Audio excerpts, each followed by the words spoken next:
Halo teman-teman semua, berjumpa lagi dengan saya Stephen di channel Broview. Bagaimana kabar kalian semua? Semoga dalam keadaan sehat selalu. Pada kesempatan kali ini, saya akan mencoba kembali untuk membahas sebuah alur cerita film. Dan film yang akan saya bahas sekarang yaitu berjudul The Outsider.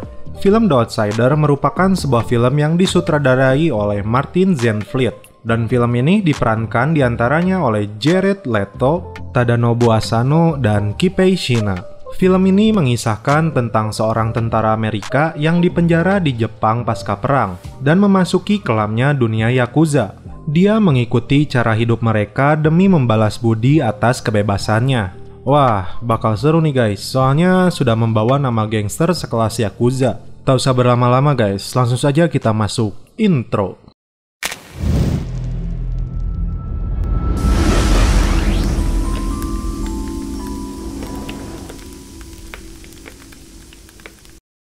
Di awal film diperlihatkan seorang tentara Amerika Serikat yang sedang dipenjara di Jepang, dan dia bernama Nick Lowell. Dia sedang menjalankan tugasnya dalam membersihkan area penjara. Tak lama setelah itu keluar 5 orang napi dari anggota Yakuza dari sebuah ruangan, dan salah satunya melotot kepadanya. Lalu Nick masuk ke ruangan tersebut dan mendapati seorang Yakuza yang hampir terbunuh dengan cara digantung lehernya dengan tangan terikat. Nick pun berteriak memanggil penjaga. Namun karena hal tersebut, Nick bukannya mendapat pujian dari para sipir. Yang terjadi mereka berdua malah dipukuli oleh para sipir di sana. Sipir itu beralasan telah menemukan surat yang ditulis oleh anggota Yakuza yang akan dikirimnya keluar penjara. Dan di sisi lain, Nick yang tidak mengerti bahasa Jepang, dia pun harus merasakan ruang isolasi. Di ruang isolasi, anggota dari Yakuza itu menyebutkan namanya yang bernama Kiyoshi.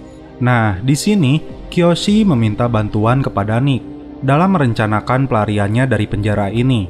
Rencananya yaitu dia akan melakukan percobaan bunuh diri, lalu dia akan dibawa ke rumah sakit.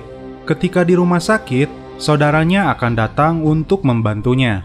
Dan Nick dijamin ketika dia lolos, saudaranya pun akan membantu Nick untuk keluar dari penjara itu.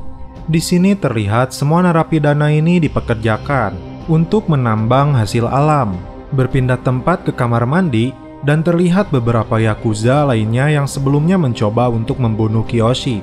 Kembali lagi ke Nick dan Kiyoshi yang sedang berada di dalam ruang isolasi, dan kali ini mereka mulai melancarkan aksinya. Dengan sebuah besi yang telah diasah di lantai, Kiyoshi menyayat perutnya dan meminta Nick untuk memastikannya tetap hidup dan memanggil penjaga.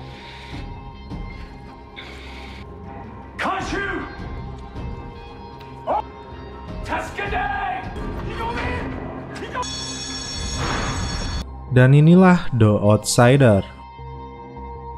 Singkat cerita, akhirnya Nick bisa menghirup udara segar. Dan terlihat juga wajahnya yang sudah tampak lebih segar. Di luar penjara, terlihat juga sebuah mobil yang sudah menunggunya. Dan itu sepertinya utusan dari Kiyoshi. Berlatar tempat di Osaka tahun 1954. Dan benar saja, sampai di tujuan, Kiyoshi dan keluarga besar Yakuzanya telah berkumpul di sana. Mereka menamakan seluruh keluarga mereka Shiromatsu. Dan mereka berterima kasih kepada Nick yang telah membantu Kiyoshi ketika berada di dalam sel. Mereka juga menawarkan Nick sebuah pekerjaan yang berkaitan dengan bisnis mereka dan orang Amerika Serikat lainnya. Di sini pun Nick mengiyakannya. Nick kemudian dibawa ke sebuah tempat perjudian dan diberi uang untuk menyewa tempat penginapan di sana. Di tempat itu dia bertemu dengan wanita Jepang yang berjualan minuman. Dan karena cantik, Nick pun memberikan uang lebih. Menjalankan tugas pertamanya, Nick yang diantar oleh Kiyoshi dan supir bedegulnya datang ke sebuah pabrik di mana orang Amerika Serikat sebagai atasannya. Dan Nick ditugaskan tentang sebuah perjanjian orang tersebut dengan Yakuza. Atasan pabrik itu sepertinya memahami betul maksud dari Nick. Namun dengan pendiriannya, dia tetap tidak akan menjual murah harga logam, seperti apa yang Yakuza inginkan. Nick yang tahu bahwa jawabannya seperti itu, maka inilah yang terjadi. Nick bersama Kiyoshi dan yang lainnya berkumpul di sebuah tempat hiburan malam. Mereka di sana sedang asik minum dan bercanda tawa. Namun tiba-tiba datang gerombolan Yakuza lainnya yang bernama Seizu. saingannya mereka yang berasal dari Kobe. Mereka tampak berebut pabrik milik orang Amerika Serikat yang didatangi oleh Nick. Pimpinannya kemudian melecehkan Nick. Nick terpancing kemudian memukulnya dengan sebuah botol minuman. Dan di sini peperangan antar Yakuza hampir terjadi, namun mereka akhirnya mundur. Kiyoshi pun memberikan Nick sebuah tempat tinggal dan bergabung secara resmi dengan Yakuza. Di sebuah tempat perjudian kecil, Kiyoshi dan Nick datang. Di sana, pemilik tempat ini yang berbadan super jumbo bernama Kimura telah melakukan kesalahan mengambil alih tempat ini. Kemudian ketika dia melecehkan Nick, langsung saja dicekuknya persis di bagian pernapasannya. Kiyoshi yang jauh lebih kejam, dia menggorok orang tersebut. Setumpuk uang pun mereka ambil. Di sebuah tempat hiburan, tampak adiknya Kiyoshi yang cantik mungil sedang menikmati dansa. Kemudian, Kiyoshi yang mengetahui adiknya berada di sana, dia menariknya dan meminta dia pulang, khawatir Yakuza Seizu datang membawa senjata. Nick pun disuruh untuk mengantarkannya. Adiknya yang bernama Miyu dan Nick sepertinya saling menyukai. Hingga sampai di rumahnya, awalnya Nick berniat pulang. Namun, Miyu yang menawarkan Nick untuk masuk tidak perlu pikir panjang celepot. Menemui Kiyoshi, Nick mendapat tugas rahasia untuk membeli senjata ilegal dari tentara Amerika Serikat. Dan tentara Amerika Serikat itu tidak boleh tahu jika Shiromatsu terlibat untuk itu. Kiyoshi meminta Nick bekerja sendiri, namun konsekuensinya jika gagal, Nick sendiri yang menanggung akibatnya. Sampai di sebuah dermaga, Nick menyembunyikan uang tersebut di bagian mesinnya. Ternyata ada pengkhianat itu, tampak ketika ditemukan mayat di sana, dan muncul Yakuza Seizu yang pernah bertemu dengannya. Mereka akan mengambil senjata tersebut dan merampok uang yang dibawa Nick. Karena mereka tidak menemukan uangnya, dia menyuruh anak buahnya untuk membunuh Nick. Namun ketika akan ditembak dengan kepiawaiannya sebagai mantan tentara Amerika Serikat, Nick dapat melumpuhkan mereka dan membunuh dua di antaranya.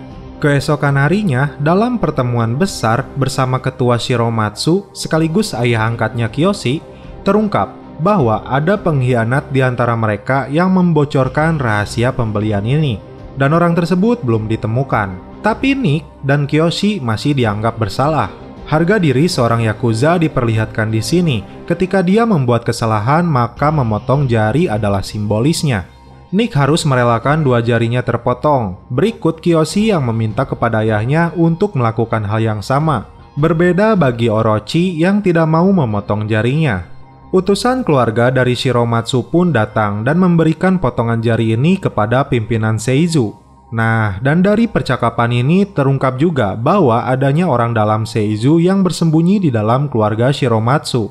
Di tempat ini, ternyata Nick yang dianggap anjing terlantar yang tidak mempunyai keluarga mendapat kehormatan secara resmi untuk menjadi keluarga besar Shiromatsu atas pengabdian dan kejujurannya.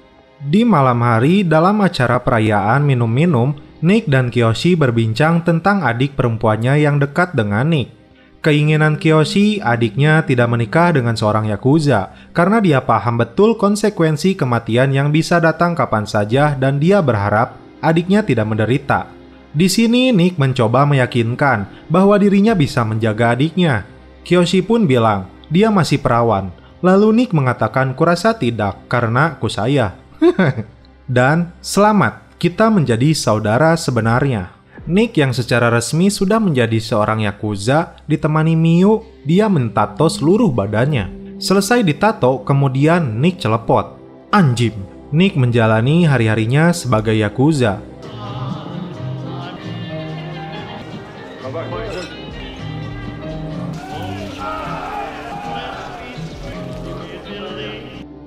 Di sebuah kereta bersama Miyu, dia bertemu anak buah Seizu yang dulu hampir membunuhnya di dermaga. Seizu mengirim anak buahnya dan orang asing dalam sebuah penawaran bisnis. Namun, menurut bos dari Shiromatsu, ini pelecehan baginya yang hanya mengirim anak ingusan tanpa bosnya sendiri yang datang. Tampak sepertinya pengkhianat keluarga Shiromatsu terungkap. Orochi melihat bahwa ini kesempatan baik untuk menerima penawaran Seizu. Tapi ketua yang punya prinsip tidak ingin diatur keluarga Seizu. Dalam kondisi mabuk, Orochi tampak kecewa karena ketua tidak mau mengikuti sarannya. dan Kiyoshi pun memperingatkan kepada Orochi, bahkan ketika hendak pulang ketua tidak mau menemuinya. Orochi yang emosi mendatangi Miu dan hampir saja memperkosanya. Dalam sebuah pertandingan sumo, Ketua Seizu dan Ketua Shiromatsu hadir. Terlihat Ketua Shiromatsu merasa tidak dihormati karena mengirim wakilnya untuk sebuah negosiasi.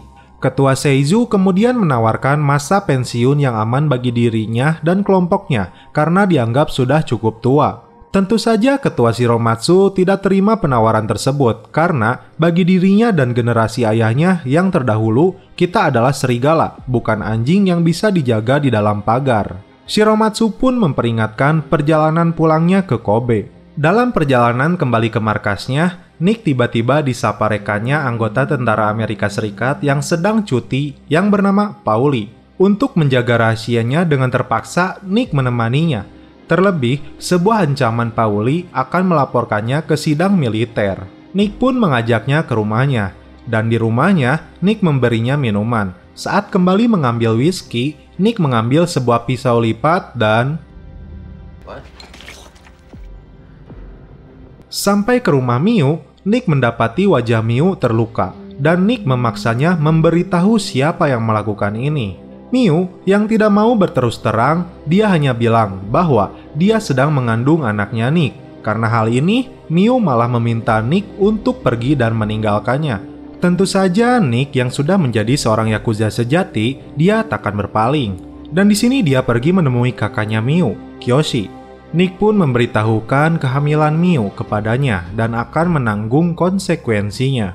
Kiyoshi yang sudah menganggap Nick sebagai saudaranya kemudian memintanya masuk. Lalu, Kiyoshi mengambilkan 2 pedang samurai Daisho peninggalan ayahnya. Yang satu untuk membunuh dan yang satu lagi untuk bunuh diri. Kiyoshi selama ini menjaga adiknya dari dia masih bayi. Sekarang sudah saatnya Nick yang menjaga adiknya dan memintanya mengambil pedang itu. Ketika Nick sudah mengambil salah satu dari pedang tersebut, dia meminta satu permintaan terakhir Nick, yaitu membantu menguburkan Pauli. Oke, di sini kembali terungkap, pengkhianat Shiromatsu adalah Orochi. Dia bertemu dengan Ketua Seizu dan membuat kesepakatan jahat untuk menghancurkan Shiromatsu. Keesokan harinya, Nick dan Kiyoshi mengantar Ketua Shiromatsu ke sebuah toko pembuatan jas. Berada dalam ruangan ganti, Nick mengecek ketua dan ternyata ketua hampir saja dibunuh. Lalu Kiyoshi pun menembak pelakunya dan kemudian mengamankan ketua masuk ke dalam mobilnya. Ketika akan menyalakan mobilnya, yakuza dari Seizu datang dan menembak Kiyoshi hingga tewas. Beruntung Nick dan ketua berhasil selamat. Di markasnya disebutkan beberapa nama yaitu Orochi, Yasushi, Banjo, Shuichi, Ryuhei, Taro, Ichiro, Kazuo, Yuta, dan Eiichi. Nah, di antara mereka ada 5 anggota yang berkhianat. Kelima anggota itu nyatanya telah bergabung dengan Seizu. Miu yang mengetahui kematian kakaknya Kiyoshi menangis histeris, dan misi balas dendam pun mulai dilakukan. Satu persatu para pengkhianat dan petinggi Seizu dibunuh. Karena aksi balas dendam ini, Seizu mengutus seorang bocil untuk menyampaikan pesannya. Seizu meminta pertempuran netral, tanpa senjata di sebuah dermaga untuk menyudahi perang. Sikap gentleman ditunjukkan Shiromatsu dan anggotanya untuk memenuhi undangan tersebut tanpa senjata.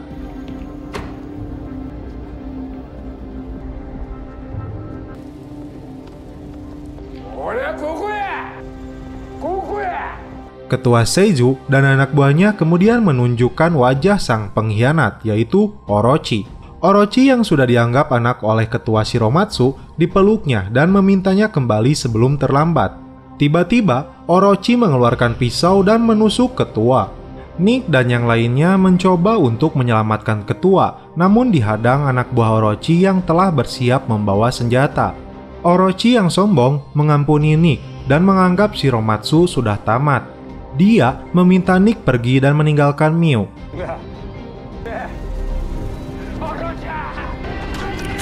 Dan Nick yang mencoba mengejar Orochi, alhasil kakinya ditembak. Polisi pun menghancurkan markas Shiromatsu.